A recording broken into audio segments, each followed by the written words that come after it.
Bem, então, de acordo com o projeto pedagógico do curso, o PPC, do curso de Administração Pública aqui da Unilab, essa é a última temática referente à unidade de introdução ao estudo de direito, que são os sujeitos de direito. Quando a gente analisou os sujeitos de direito, nós vimos que podem ser sujeitos de direito tanto as pessoas físicas quanto as pessoas jurídicas. Na aula passada, nós tratamos exatamente a respeito das pessoas físicas, as suas peculiaridades, referente à capacidade.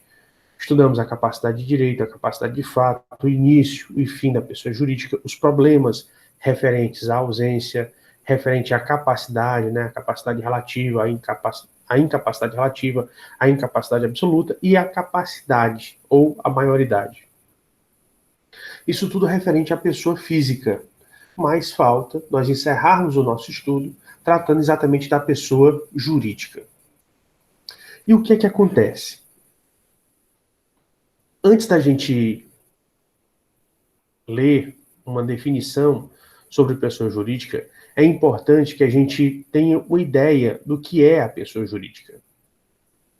Então, se a gente parar um pouquinho para pensar e refletir, a gente vai entender o seguinte. Vamos imaginar uma associação de moradores.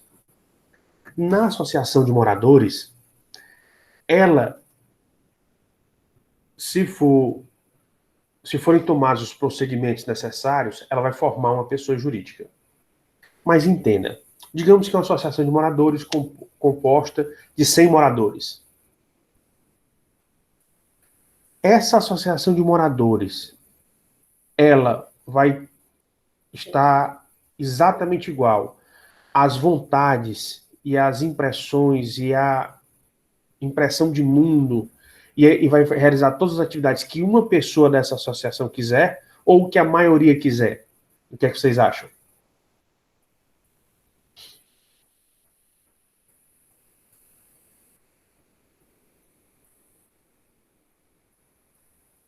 É o que a maioria quiser. Então, nunca uma coletividade ela vai se parecer, ela vai ser igual à de uma pessoa só que faz parte dessa coletividade. Ela, na verdade, vai estar de acordo com aquilo que a maioria pensar. Por quê? Porque dentro dessa coletividade tem que existir ferramentas ou disposições que regulamentem como se chega à vontade desta comunidade. Por quê? Porque essa coletividade ela vai ter que interagir com outras pessoas. Podem ser pessoas físicas e ou jurídicas, mas ela vai ter que interagir. Então ela vai ter que ter uma determinada vontade e essa vontade ela precisa ser executada. Ela precisa ser aplicada. Então por isso que você vai ter fenômenos como a construção da vontade dessa coletividade, a representatividade dessa coletividade. Então, tudo isso será necessário.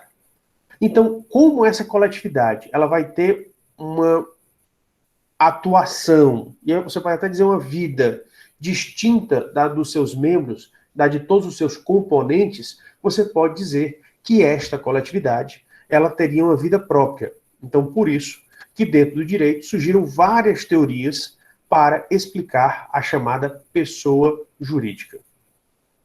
O fato é que hoje em dia é inegável. Não tem como nós deixarmos de considerar as chamadas pessoas jurídicas. Então essas coletividades, elas são consideradas pessoas. Se elas são pessoas de fato, ou são pessoas fictícias, são considerações doutrinárias. O fato é que nós interagimos com essas pessoas, sejam elas físicas ou jurídicas. Então, por isso, como é inegável a existência das pessoas jurídicas, é que o direito ele passou a estudar essas pessoas jurídicas. E, hoje em dia, nós temos, dentro do direito, um ramo do direito, que é exatamente o direito civil, e no direito civil, nós temos exatamente um estudo que se faz a respeito das pessoas jurídicas. E já está muito avançado esse estudo sobre as pessoas jurídicas. E tem evoluído bastante. Todos esses estudos, todos esses conceitos a respeito da pessoa jurídica, exatamente porque hoje em dia é uma necessidade. Então, por isso que a melhor definição de pessoa jurídica foi do professor Cunha Gonçalves, onde ele diz: pessoa jurídica é a unidade de pessoas ou de patrimônio que visa a concepção de determinados fins, reconhecida pela ordem jurídica como sujeitos de direitos e obrigações. Vamos analisar aqui essa definição de Cunha Gonçalves de acordo com o direito. Então, primeiro, a pessoa jurídica é uma unidade de pessoas ou de patrimônio. Então, veja que a pessoa jurídica ela pode ser criada a partir de duas coletividades, ou uma coletividade de pessoas, ou uma coletividade de patrimônio. Eu acho que a maioria de vocês não acompanhou a carreira de um grande piloto brasileiro chamado Ayrton Senna. Na verdade, o nome dele era Ayrton Senna da Silva. Uma pessoa fantástica que inspirou muitas outras e que primava pelo seu aperfeiçoamento. Então, ele, quando ele tinha um problema, ele não fugia do problema. Ele treinava, até que aquele problema fosse resolvido na vida dele. Então, ele deu muito exemplo de trabalho, de dedicação. Mas, infelizmente, ele morreu num dia 1º de maio, salvo engano, no GP de Imola, na Itália. E ele morreu muito cedo, ele morreu aos 33 anos, salvo engano, a idade dele na época. Mas como ele era um piloto de sucesso, ele tinha um enorme patrimônio. E para que ele não fosse esquecido, era sonho dele e da família criar um instituto. E esse instituto, ele existe até hoje, que é exatamente o Instituto Ayrton Senna. Não sei se vocês conhecem o Instituto Ayrton Senna. Mas perceba, o Instituto Ayrton Senna, ele foi feito não pelo Ayrton Senna, ele foi feito pela família do Ayrton Senna. Aí, como foi que eles formaram esse instituto? Com uma parte do patrimônio deixado de herança do Ayrton Senna. Então, veja que o instituto ele pode ser criado não por uma reunião de pessoas, ele é criado por uma reunião de bens. Então, cria-se aqueles bens e aquele determinado rendimento vai ser feito exatamente para isso. O famoso prêmio Nobel, né, que anualmente ele é conferido a determinadas pessoas das mais variadas áreas, foi exatamente um patrimônio deixado por esse senhor que tinha várias patentes e ganha muito dinheiro ganhou muito dinheiro com essas patentes que ele tem. Então ele deixou parte do patrimônio exatamente para estimular. Como ele criou uma dessas patentes era sobre a dinamite, né, os explosivos, ele ficou com a alcunha de ser um mercador da morte. Então, para ele tirar essa pecha negativa do nome dele, então ele quis atrelar o nome dele a descobertas científicas, a evoluções nas mais diferentes áreas. Por isso que ele deixou exatamente o prêmio Nobel. E existe uma instituição, junto com o governo do país onde ele morava, que ficou responsável pela entrega do prêmio Nobel todo ano. Então, veja mais uma vez, criaram uma pessoa jurídica a partir de um patrimônio. Então, por isso que Cunha Gonçalves ele diz que a pessoa jurídica ela pode ser criada ou por uma unidade de pessoas, a reunião de pessoas, ou a reunião de um patrimônio. E perceba que sempre que se reúne as pessoas ou o patrimônio, sempre é dada uma determinada finalidade. Então, essa criação só acontece para a satisfação de uma determinada finalidade.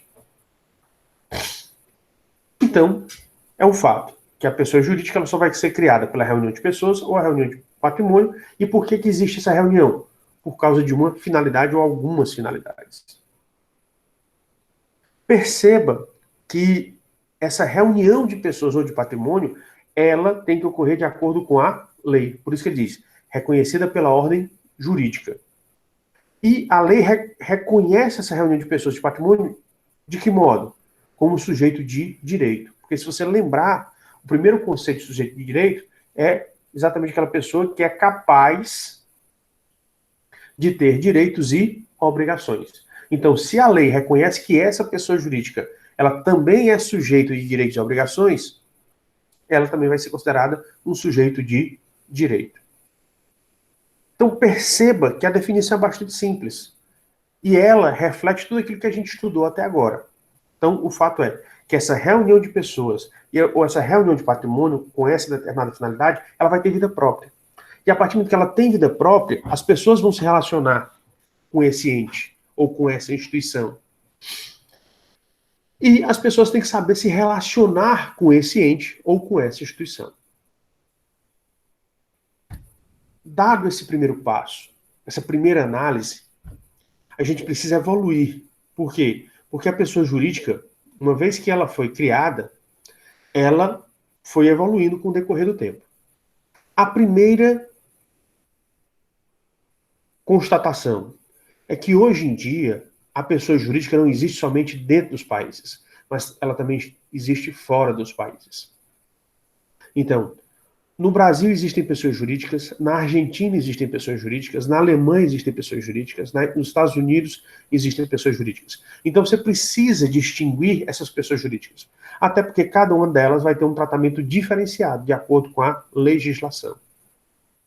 Então por isso que essas pessoas jurídicas, elas se diferenciam. E para destacar essas diferenças entre elas, existem as chamadas classificações. Então, de acordo com os critérios, quando você vai analisar os vários autores, de acordo com os critérios, nós temos vários critérios de classificação. O primeiro deles é quanto à nacionalidade.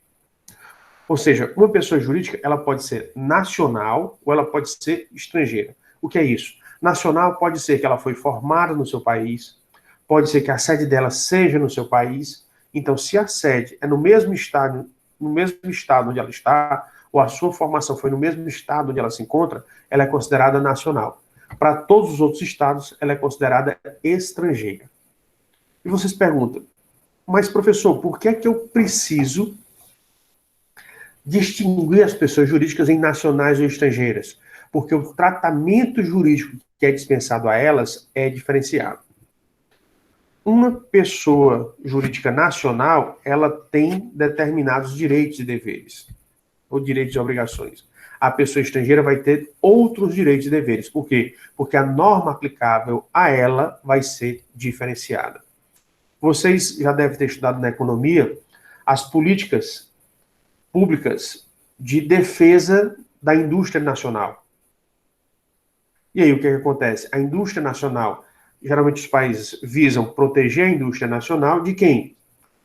Das mesmas indústrias, dos mesmos produtores estrangeiros, dos outros países.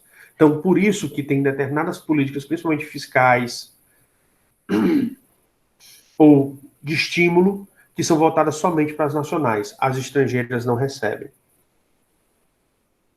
Então, por isso que é importante essa classificação entre nacionais ou estrangeiras. A outra distinção que nós nos deparamos é exatamente quanto à estrutura interna, que ela pode ser uma corporação ou uma fundação. A ideia de corporação é quando você reúne pessoas. Então, você reúne pessoas com determinada finalidade. E fundação é quando você reúne um patrimônio e faz com que esse patrimônio ele execute uma determinada finalidade. Na verdade, são as rendas desse patrimônio que vão remunerar as pessoas que participam daquela determinada instituição para que consigam realizar aquela determinada atividade. Então, por isso que, quanto à estrutura interna, você pode ter uma pessoa jurídica que é composta de pessoas e uma pessoa jurídica que é composta de patrimônio. A maioria desses institutos que são feitos por essas pessoas, por essas celebridades, por essas pessoas famosas e ricas, quando eles criam esses institutos para ajudar outras pessoas, claro, não tiro esse sentido filantrópico que elas possuem, mas o que eles fazem, na verdade, não é reunir pessoas, é reunir parte do seu patrimônio para destiná-lo àquela determinada atividade que eles acham que seria uma atividade importante para ser realizada e eles querem atrelar o seu nome exatamente àquela determinada finalidade. Então, por isso que os institutos, eles são criados, principalmente os institutos de direito privado, né? Ou seja, que são criados por essas personalidades. E com isso, você percebe a diferenciação. Porque, enquanto que na corporação você tem pessoas, então você tem que regular como é que vai ser a convivência dessas pessoas. Enquanto na fundação você tem uma reunião de bens, você tem que dizer como é que vai ser o gerenciamento desses bens para a manutenção dessa instituição. Então vejam que as expectativas, vejam que as perspectivas e os fundamentos são diferentes um do outro. Então por isso que você tem esses dois tipos de estruturas internas aqui no Brasil. A outra distinção é quanto à função e à capacidade. Primeiro, quanto à função, ou seja, aquela pessoa jurídica, ela foi criada para que finalidade? Ou para desempenhar que papel? Né? E aí, quanto à função, a gente já diferencia as pessoas jurídicas em pessoas jurídicas de direito público e as pessoas jurídicas de direito privado. E você pode se perguntar, existe realmente essa necessidade de nós diferenciarmos as pessoas jurídicas de direito público das pessoas jurídicas de direito privado? Existe. Por quê? A primeira circunstância que nós temos, uma pessoa jurídica de direito público, ela tem um poder diferente das outras pessoas jurídicas que você conhece. Por quê? Porque das várias pessoas jurídicas que foram criadas pelos seres humanos, nós temos uma instituição em particular, que foi criada para cuidar da sociedade, para gerenciar a sociedade, que é exatamente o próprio Estado. E aqui eu tenho que fazer um esclarecimento antes de seguir adiante. Aos alunos estrangeiros, a maioria dos nossos estudantes estrangeiros, os países de origem deles são os chamados estados unitários. E o que é que significa isso, né? Ser um estado unitário. Significa que esse estado unitário, ele só tem uma estrutura de poder. Isso quer dizer que ele só tem uma pessoa jurídica de direito público interno. Ou seja, existe somente uma estrutura de poder para cuidar do Estado todo. Enquanto que nós, brasileiros, nós temos uma estrutura muito diferente do Estado unitário. Nós temos o Estado federal. Pois bem, a estrutura do Estado federal, ela é composta de, no mínimo, 3 pessoas jurídicas. Seria um representando a união de tudo, né? Ou seja, representando o todo, que nós chamamos de união, é uma pessoa jurídica. Que, dentro da teoria federalista, como é o Estado federal, dentro da teoria federalista, ele representa, esse todo aí representa o poder central. E nós temos os poderes periféricos, que, na visão do governo do Estado brasileiro, são os governos estaduais. Então nós teríamos o governo federal e os governos estaduais. Mas o governo federal, ele tem sedes de comando. Essas sedes de comando, elas precisam de um território, ou seja, de algum local onde elas sejam fixadas. Terra, um terreno onde elas sejam fixadas. E para que esse governo federal não fique à mercê ou em conflito com governos estaduais, criou-se uma terceira estrutura exatamente para receber os locais de comando do governo federal, de todo o governo federal. E aí, esse local ele vai ser diferenciado de todos os outros, que é chamado de Distrito Federal, onde fica a sede dos órgãos do Executivo Federal, ou do Poder Federal, ou do Poder Central. Então, você tem o governo federal, os governos estaduais e o governo do Distrito Federal. No Brasil tem uma particularidade, porque em 88, os municípios eles foram inseridos dentro da Federação Brasileira. Então, no Brasil, diferentemente de outros países, nós temos 4 pessoas jurídicas. Nós temos a União, que é o governo federal, os Estados-membros, Ceará, Piauí, Maranhão, São Paulo, Rio de Janeiro, Rio Grande do Sul, que são os governos estaduais, o Distrito Federal, que é o governo distrital, e os municípios. Acarape, Redenção, Fortaleza, Guaiúba, Pacatuba, que são os governos municipais. Então, nós temos essas 4 pessoas. Então, por isso que, para nós brasileiros, a estrutura é bastante complexa. Para os nossos alunos, os nossos estudantes estrangeiros, a estrutura deles é bem simples. Por quê? Porque é um Estado só. É o Estado unitário. Então, daí a diferença que você tem. Então, quando eu falo no Brasil, pessoa jurídica de direito público, na verdade, nós temos 4 pessoas jurídicas de direito público no Brasil. A União, os Estados-membros, o Distrito Federal e os municípios. Para os estudantes estrangeiros, ele só tem uma única pessoa jurídica, que é o próprio Estado. Compreendido isso?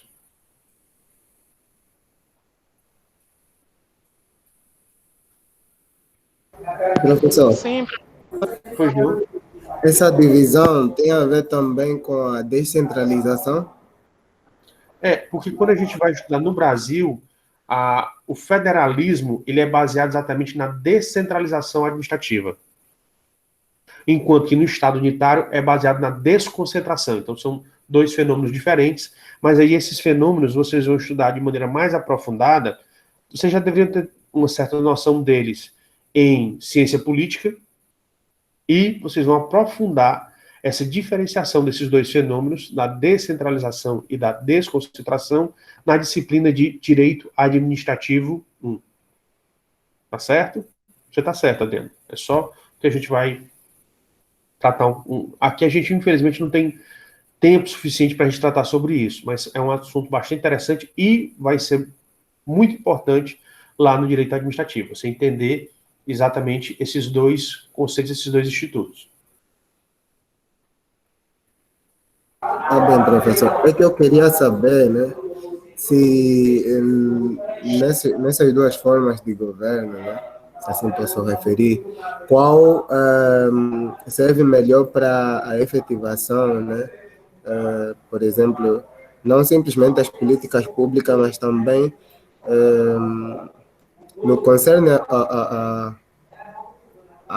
tipo, há uma independência por parte, por exemplo, dos estados aqui do Brasil, no concerne à legislação ou, por exemplo, a Constituição é a lei, né? A lei soberana, se assim podemos referir.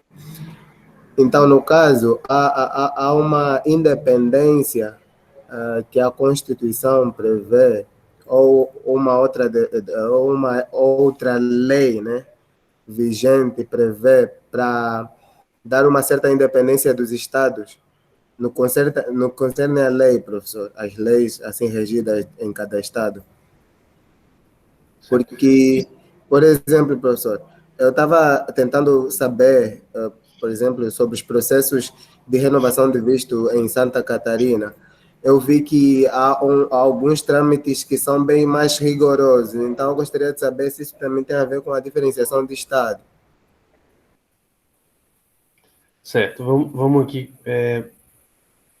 O problema é que eu não posso me ater muito a isso, tá certo? Mas, Adriano, eu vou pelo menos lhe dar os nortes, se você quiser dar uma lida. Assim, primeiro de tudo, como eu estou percebendo pela sua fala que você tem alguns conceitos que você ainda não compreende bem, então o que é que eu vou fazer? Primeiro de tudo, eu vou pedir a você que você leia um livro chamado Elementos de Teoria Geral do Estado. Vou colocar aqui no chat. Elementos de Teoria Geral do Estado. O autor é Dalmo de Abreu Balari. Esse livro, ele é pequeno, ele é muito conciso e ele é como se ele fosse um resumo sobre essas lições de ciência política. Por quê? Esse tema que você me falou, você já deveria ter estudado em ciência política. Eu não sei como é que foi a sua cadeira de ciência política, mas o que é que acontece? Quando você estuda as formas de Estado, você encontra as formas clássicas, que são o Estado unitário e o Estado federal. O Estado federal ele é baseado em duas leis, a lei da participação e a lei da autonomia. Então, o que acontece? Você tem um poder central e um poder periférico. O poder central ele vai fazer suas normas, mas os poderes periféricos ele também têm possibilidade de fazer as suas próprias normas. Então, por isso que, como os poderes periféricos ele tem uma certa liberdade, a gente não pode chamar essa liberdade de independência, porque essa liberdade ela está dentro de limites, então ela é delimitada. Então, essa liberdade que os poderes periféricos têm, que no caso os Estados-membros possuem, como é o caso do Brasil, essa liberdade ela é chamada de autonomia. E a autonomia é diferente de independência. Independência é quando você é livre como um todo. Então, você pode fazer aquilo que você quiser, mas arcar com as consequências daquilo que você faz. Essa daí é a ideia de independência. Você teria uma liberdade total. Então, o Estado soberano, ele é independente. Ele tem uma liberdade total, mas, ao passo que ele pode fazer o que ele quiser, ele também vai sofrer as consequências dos atos que ele fizer. Então, se ele fizer atos positivos, consequências boas. Se ele fizer atos negativos, consequências ruins. Então, o Estado soberano é o todo, é o poder central, ele é representado pelo poder central. As partes, que são os poderes periféricos, eles não têm essa liberdade absoluta, eles têm uma liberdade que seria vigiada ou delimitada, que nós chamamos de autonomia. Essa autonomia, nós temos ela, numa linguagem clássica, seriam 3 tipos de autonomias. Eu coloco 4. Né? Se você hoje em dia evolui um pouquinho mais, a visão você colocaria 4. Então, autonomia política, de escolher seus dirigentes, autonomia administrativa, de ter seus próprios servidores e seus próprios serviços, autonomia legislativa, as suas próprias normas, e autonomia financeira, que ele tem uma verba e ele pode gerenciar essa verba. Então, a partir daí, ele pode executar essa sua liberdade delimitada. Então, por isso que você tem essas diferenciações. Mas aí, por isso que você tem a lei da participação, porque para que esses poderes periféricos eles não fiquem totalmente à mercê do poder central, você tem representantes dos poderes periféricos dentro do poder central, por isso que nós temos um Senado Federal, e o Senado, eles não representam o povo, os senadores, eles representam os Estados-membros, eles representam as unidades da federação.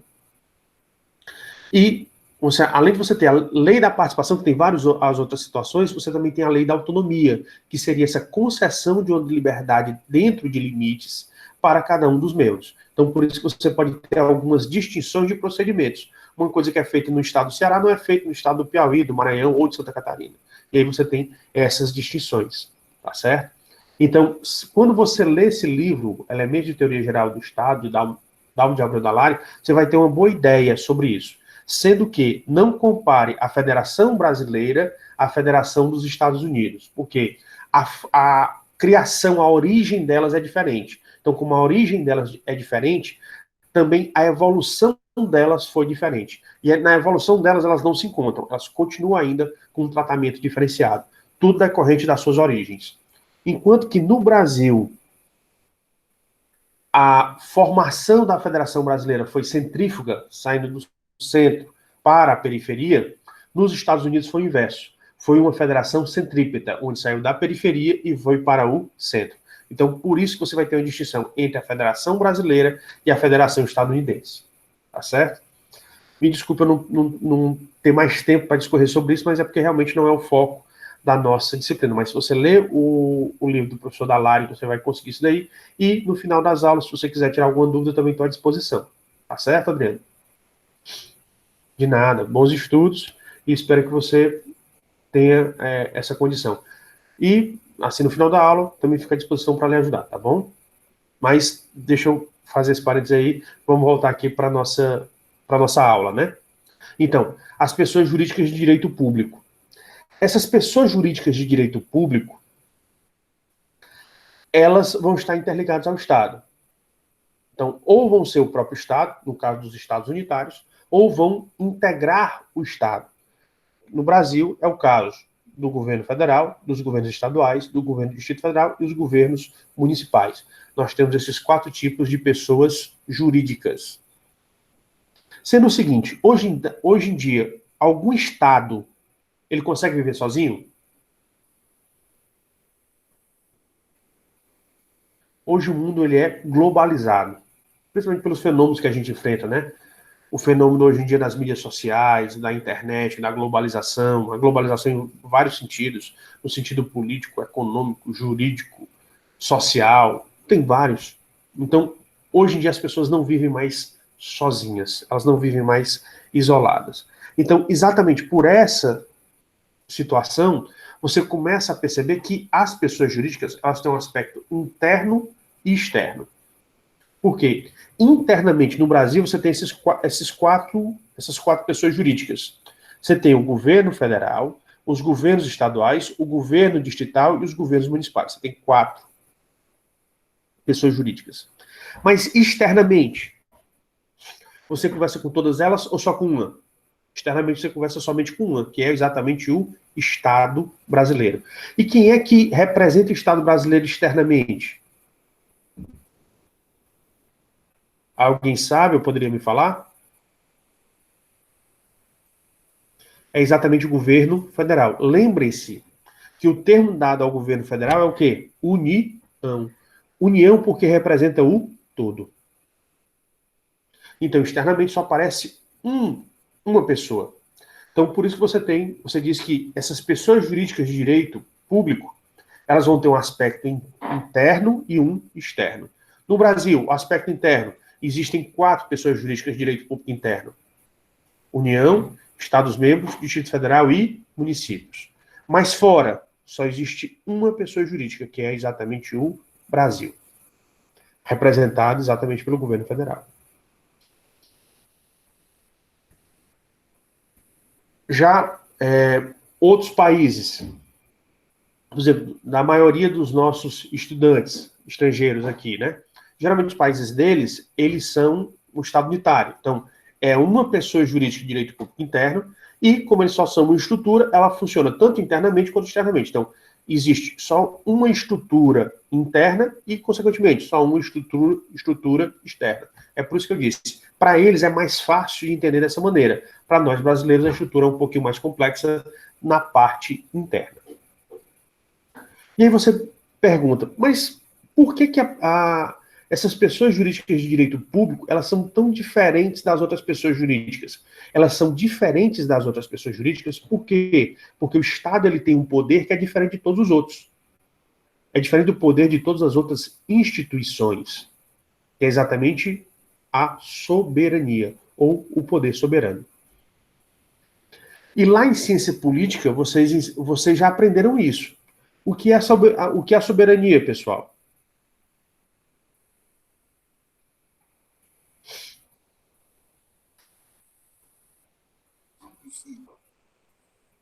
Vamos dizer que a soberania, né, é o poder do Estado.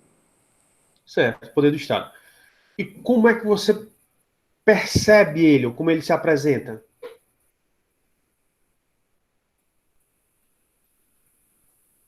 Eu sei que é um pouquinho mais difícil, então eu vou ajudar vocês. Quais são as características da soberania? Soberania é um poder uno. Ele está sozinho. Então, se ele está sozinho, existe algum poder maior do que ele? Não. Todos os poderes vão ser menor do que ele, porque ele é o maior poder. Então, ele está acima de todos. Ele é uno. Para ele continuar como uno, ele é indivisível, ou seja, ele não pode se dividir. Porque se ele se dividir, ele perde poder. Então, para ele continuar a ser esse poder uno, ele é indivisível. Ele é incondicionado, ou seja, ninguém pode dizer, eu só faço isso se você fizer isso. Não. Você tem que obedecer. Por quê? Porque eu mando. E todo mundo dentro do meu território obedece. Algum brasileiro ou estrangeiro, seja pessoa física ou jurídica, pode chegar no Brasil e dizer para o Brasil, Brasil, só vou obedecer suas ordens se você fizer isso para mim? Não. Quando você entra no território brasileiro, você sabe que você tem que obedecer a todas as normas brasileiras. Você não tem escapatória. Você tem que obedecer às normas brasileiras. É fato. Você não foge disso. Além disso, além de ser uno, indivisível, incondicionado, ele é imprescritível. O que é isso? Não tem prazo de validade. soberania é ad eterno. Ah, se o Estado acabar, tudo bem, mas sempre a percepção dele é que ele é ad eterno. E eu poderia colocar mais um, que ele é incontrastável. O que é isso? Ninguém pode contrariar. Então, o poder do Estado você só pode obedecer, você não pode contrariar. E é interessante que essa soberania só é entregue ao Estado. Nenhuma outra instituição, nenhuma outra pessoa jurídica tem esse poder. Então, por isso que ele vai ter, por ter esse poder soberano, ele tem um tratamento diferenciado, ou seja, a forma como ele interage com as outras pessoas, sejam elas físicas ou jurídicas, é diferenciado. Por quê? Porque ele tem a soberania. Já quando você vai analisar as pessoas jurídicas de direito privado, a pessoa jurídica de direito privado, ela não tem regalias frente aos outros. Ela não tem um tratamento diferenciado frente aos outros. Por quê? Porque ela é considerada um igual. Então, daí a primeira diferenciação entre pessoas jurídicas de direito público e pessoas jurídicas de direito privado. No direito público, nós temos exatamente essa outra distinção, que é a capacidade, né? Onde nós temos as pessoas jurídicas de direito público interno, são aquelas que existem e interagem dentro dos estados, por isso que ela é chamada interna, e a externa, aquela que pode interagir externamente. E aqui eu abro uma observação para vocês. As pessoas jurídicas de direito público externo também são os estados, mas percebam que existem outras pessoas jurídicas externas. Por exemplo, a ONU, ela é uma pessoa jurídica, mas ela é uma pessoa externa. A OMS, que hoje em dia é muito celebrada, muito falada, né, a Organização Mundial da Saúde, ela é uma pessoa jurídica de direito internacional, ou seja, que a vivência dela é externa, ou seja, dentro da comunidade de estados, da comunidade de nações, certo? Então não existe somente os estados externamente, existem outras pessoas jurídicas no âmbito internacional, no âmbito da comunidade de nações. E nós temos as pessoas jurídicas de direito privado, e o interessante é que essas pessoas jurídicas de direito privado, elas podem ter estruturas diferentes, formatações diferentes. E aí, no Brasil, nós temos exatamente essas três estruturas de pessoas jurídicas de direito privado. Nós temos as sociedades, que podem ser simples ou empresariais, as associações civis e as fundações particulares. E vocês perguntam, professor, mas qual é a diferença? Qualquer sociedade, qual é a finalidade de uma sociedade, seja ela simples ou empresarial? É a obtenção de lucro. Então você faz uma sociedade porque você está visando alguma coisa. Você está visando o quê? Um lucro. Então, o grande traço distintivo das sociedades, ou aquilo que motiva a formação e desenvolvimento das sociedades, é exatamente o lucro. Ah, é certo? Não. É simplesmente isso. E é aceito pelo direito. Quando um contador abre um escritório de contabilidade, é uma sociedade. Quando uma pessoa abre um comércio, é uma sociedade.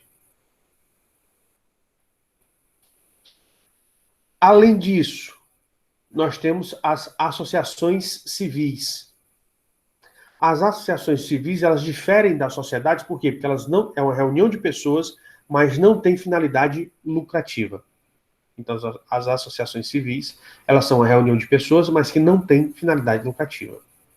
E as fundações particulares também, em vez de ser uma associação, uma reunião de pessoas, é uma reunião de bens. Então, por isso que a fundação, ela já se diferencia das associações civis. Por quê? Porque as fundações particulares, em vez de ser uma reunião de pessoas, é uma reunião de bens e sem fins também lucrativos. Então, perceba, associações civis e fundações particulares não têm fins lucrativos. Mas qual é a diferença entre elas? A diferença entre elas é que essa reunião, se for reunião de pessoas, associação. Se for reunião de bens, uma fundação. Ou um instituto, hoje em dia também chamado, né? E aquela reunião de pessoas, ou de pessoas e coisas, que você faz para ter lucro, são exatamente as sociedades. Então, por isso que você verifica a diferença entre as pessoas jurídicas de direito público e de direito privado, e que dentro de cada uma delas, elas ainda têm outras especificidades, porque depende da atuação. o local onde elas vão atuar e como elas vão atuar. Estão conseguindo acompanhar, pessoal? Sim, professor. Ótimo, agradecer o retorno.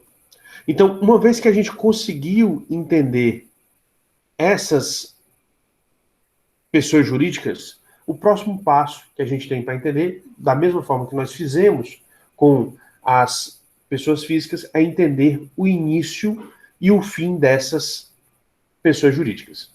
Sendo o seguinte, o início da pessoa, para a nossa compreensão, é mais fácil, né? Por que o início das pessoas físicas é mais fácil? Porque nós vimos, de acordo com o direito constitucional, na concepção. De acordo com o direito civil, nascer com vida. E o que é nascer com vida? Respirar, né? Pelo menos respirar a primeira vez, tão logo tenha nascido. Essa é a concepção de início para a pessoa física ou da pessoa natural. Mas para a pessoa jurídica é um pouquinho mais difícil. Por quê? Porque você você não precisa de uma pessoa. Você precisa geralmente da reunião de pessoas ou da reunião de bens. Então, a criação das pessoas jurídicas é um pouco mais complicada. Inclusive, elas se diferenciam quanto à sua especialidade, né? Ou seja, a criação da pessoa jurídica de direito público é de um jeito e a criação da pessoa jurídica de direito privado é de outra maneira. Então, existem maneiras distintas de você criar as pessoas jurídicas. A pessoa jurídica de direito público, ela tem criação diferente, se ela é considerada interna ou externa. Internamente, a pessoa jurídica de direito público, ela só é considerada constituída ou formada quando ela tem a sua Constituição, que seria a sua norma principal, e as suas leis, e a sua legislação. Então, para que uma pessoa jurídica de direito público interno ela exista, ela tem que ter, no mínimo, a Constituição e a sua legislação. No âmbito externo, o que acontece? Existe uma coisa chamada de reconhecimento, ou seja, os outros estados precisam reconhecer que você existe. Então, por isso que no âmbito externo vai depender ou de um fato histórico ou de um tratado internacional. Por exemplo, o Brasil tem lá 1500, em 1822 declarou sua independência e começou a fazer os acordos com os vários estados para ser considerado independente. Então, as outras pessoas jurídicas de direito público externo reconheceram o Brasil como uma pessoa jurídica de direito público externo. Então, cada país tem a sua história, tem a sua peculiaridade, sendo que nós temos aqui alguns países que eles têm tratamentos diferenciados. Por exemplo, o Estado de Israel. O Estado de Israel, ele sempre foi um Estado diferenciado. Por quê? Porque a sua forma de ver o mundo, as suas compreensões são diferentes dos seus vizinhos. Então, por isso que ele sempre foi diferenciado. E embora Israel tenha ficado submetido a muitos governos externos, ele nunca se dobrou a esses governos externos. Então, daí a grande situação de Israel. Então, o que foi que aconteceu? Logo depois, durante o Império Romano, os judeus, eles não aceitaram o domínio romano e passaram a fazer guerras, várias guerras, até que chegou um ponto que os romanos eles não aguentaram mais e encerraram o Estado de Israel. Eles esmagaram o Estado de Israel. Mas isso não quer dizer que eles mataram todos os judeus. O que foi que aconteceu? Os judeus que estavam no Estado de Israel, na época do Império Romano, eles se espalharam por diversas localidades. Muitos desses judeus foram parar na Europa. E viveram nos países europeus e nos outros países por muito tempo. Acontece que, de tempos em tempos, fazia-se uma perseguição aos judeus. A Inquisição fez uma perseguição aos judeus. A Inquisição da Igreja Católica, se você olhar a história. Então, por isso que muitos desses judeus, eles foram para o Novo Continente, ou seja, as Américas. E chegou no cúmulo de um patamar tal que ocorreu o nazismo, e por causa do nazismo,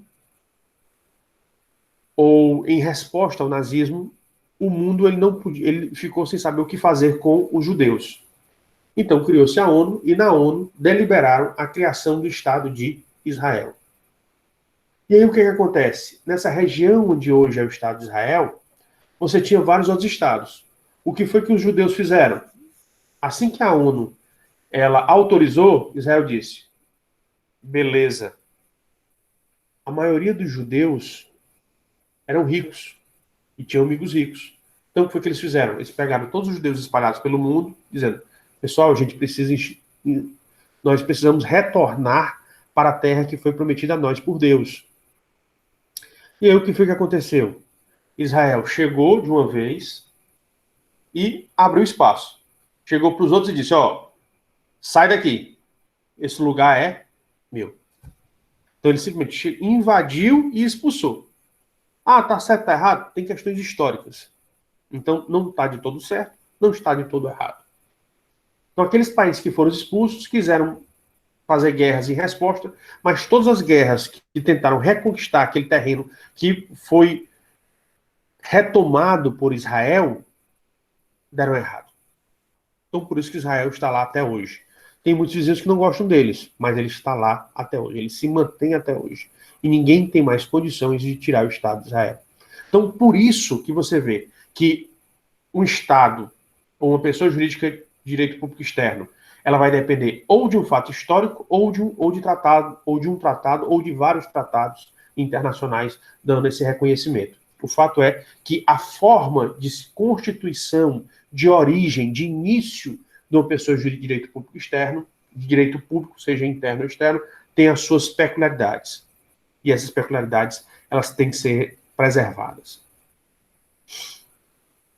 Da mesma forma, nós temos o início das pessoas jurídicas de direito privado, sendo que no direito privado, o que acontece? Em relação ao direito público é bem mais fácil, porque você criar uma instituição com soberania é mais difícil. Você criar uma instituição comum, que é igual a todas as outras, é bem mais fácil. Então, por isso que você precisa seguir somente alguns passos. Então, cada país, ele estabelece na sua legislação quais são os requisitos ou quais são os passos, as condições para você formar uma pessoa jurídica de direito privado. Primeiro, você tem que tomar providências preparatórias, né? Ou reunir as pessoas, ou reunir os bens e fazer a destinação, né? Organizar, fazer os atos constitutivos, para que você consiga dizer, ó, a pessoa jurídica vai ser essa, a sua composição vai ser essa, a sua finalidade, os seus objetivos vão ser esses, quem vai representá-la são essas pessoas e ela vai trabalhar dessa forma. Então, precisa de um documento para dizer tudo isso daí, para deixar isso daí tudo claro. De posse desse documento, faz-se um registro público. E o registro público ele vai ser, por exemplo, das sociedades de profissionais liberais, registra-se em cartório. As associações civis e fundações públicas, registra-se em cartório. Ah, professor, então todo mundo vai ser em cartório? Não. Por quê? Nós temos exceções. As empresas, ou seja, aquelas sociedades que vão realizar comércio, elas têm que ser registradas na junta comercial. Então, a regra é, nos cartórios de registro, exceção às sociedades comerciais, que é na junta comercial, e os escritórios de advocacia, porque os escritórios de advocacia, eles são registrados na OAB. Então, por isso que você tem que ver o registro público, mas fazer o registro público pertinente. E depois que você cria que você iniciou essa criação, para você finalizar a criação dessa pessoa jurídica de direito privado, você tem que fazer o cadastro no CNPJ. A regularização, o quarto passo,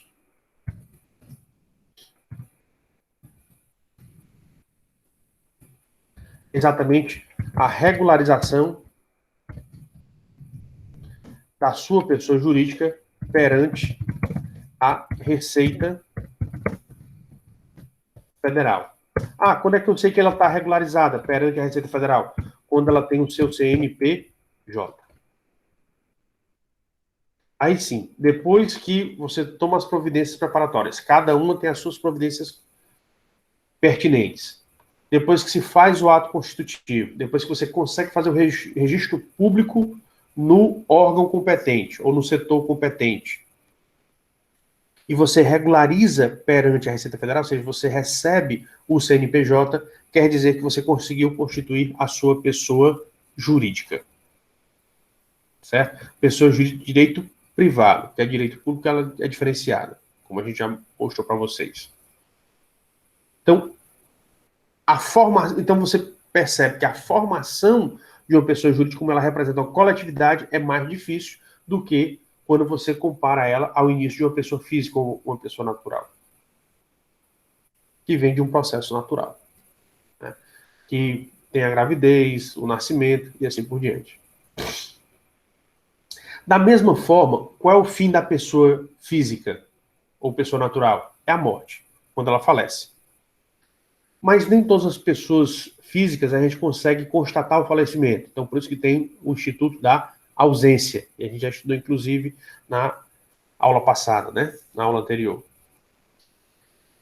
Da mesma forma que as pessoas físicas elas têm seu início e fim, as pessoas jurídicas também têm seu início e fim. Então, se o início das pessoas jurídicas de direito público é diferenciado das de direito privado, o fim também vai ser diferenciado. Por quê? Para você finalizar uma pessoa jurídica de direito público, tem que ter uma Constituição, ou seja, ser feita uma nova Constituição, tem que ter uma lei ou uma lei especial decretando essa finalização, ou um tratado internacional tratando sobre esse fim, ou, na verdade, o que ocorre é um ato de violência, né? Onde um Estado ele anexa outro Estado. Ah, professor, isso daí não acontece atualmente, concordo com vocês, atualmente não acontece, mas no passado acontecia muito, e principalmente quando você via na Europa, em alguns países, sempre se tinha isso, né? Quando um rei ele achava que estava forte o suficiente, o que é que ele fazia? Começava a dominar os outros reinos. Daí surgiu o Império Macedônio, o Império Grego, o Império Romano, e foram tantos outros impérios que aconteceram na história da humanidade. Se bem que essa parte da anexação de um estado a outro, hoje em dia está mais difícil, né?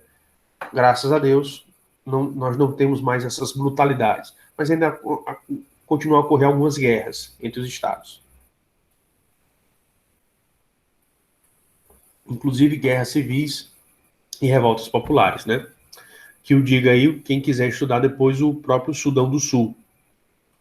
A criação do Sudão do Sul, que fica exatamente na África, né?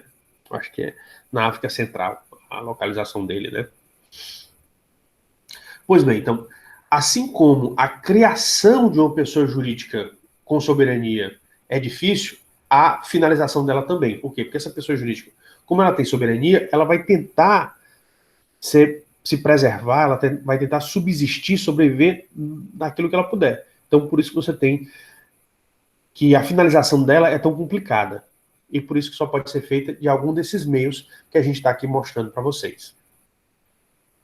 Pois bem, a pessoa jurídica de direito privado, como a gente viu anteriormente, se o início é mais fácil, a finalização também é mais fácil. E assim como o início, a finalização está descrita em lei. Então, cada estado ela tem sua legislação que regulamenta as várias pessoas jurídicas. Então, ele regulamenta como essas pessoas jurídicas elas vão iniciar e como elas vão finalizar.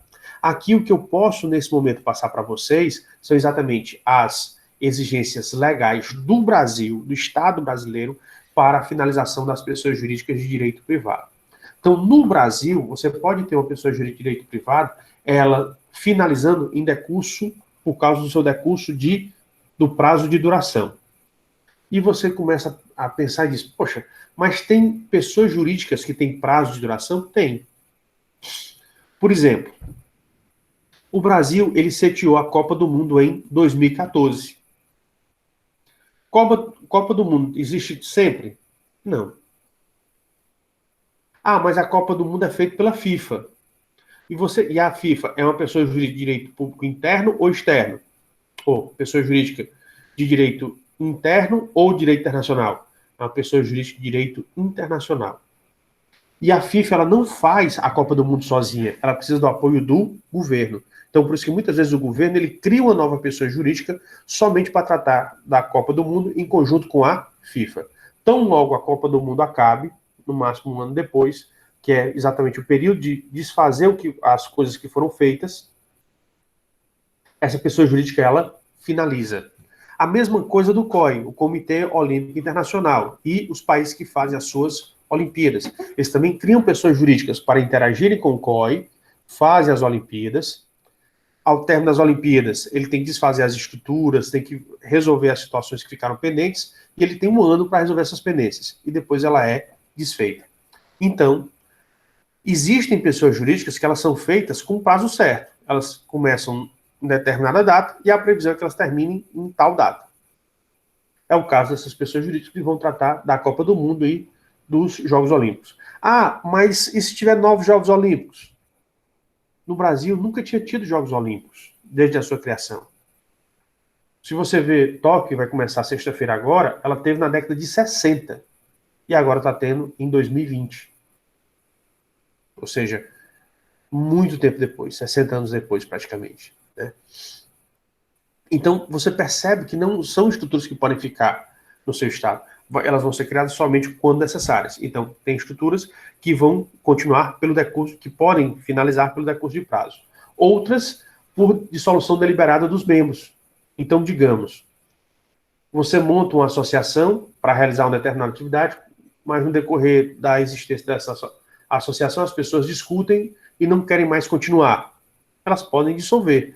Assim como elas criaram, elas também podem desfazer aquela associação que elas criaram. Então, se tiver uma briga e não der mais para continuar, dissolve-se pela deliberação dos seus membros. Porque assim como a maioria optou em criar, a maioria pode optar em encerrar, em finalizar. Pode ser por ato governamental, ou seja, quando o governo ele achar que tem alguma coisa errada, foi o que aconteceu muito com as torcidas uniformizadas, né? As torcidas uniformizadas, elas não mais torciam, mas elas queriam, na verdade, se agrupar para realizar atos de violência, enfrentar com violência outras torcidas uniformizadas, até que os estados, através das suas estruturas, eles começaram a fazer uma investigação dessas torcidas uniformizadas, e hoje em dia não existe mais a previsão de torcidas uniformizadas no Brasil, exatamente pela deturpação dessas associações. Então, foi um ato governamental baixado, onde ele encerra essas atividades. Por quê? Porque essas atividades elas se tornaram ilícitas.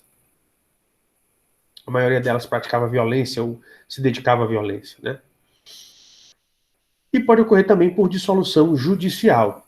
Por exemplo, uma empresa que vai à falência, ou seja, que não tem mais dinheiro para pagar as suas obrigações, essa empresa ela não pode mais continuar existindo. Então, você faz a falência, onde você tenta pagar o máximo possível os credores, e uma vez que não tem mais nenhum bem, não tem mais nada para pagar, encerra-se aquela determinada empresa.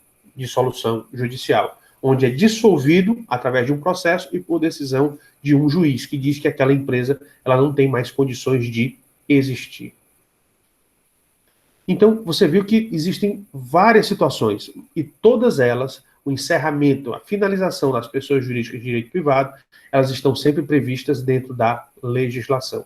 Por isso que, para falar dessa finalização, eu falei do caso brasileiro, ou analisando as normas brasileiras a respeito desse assunto.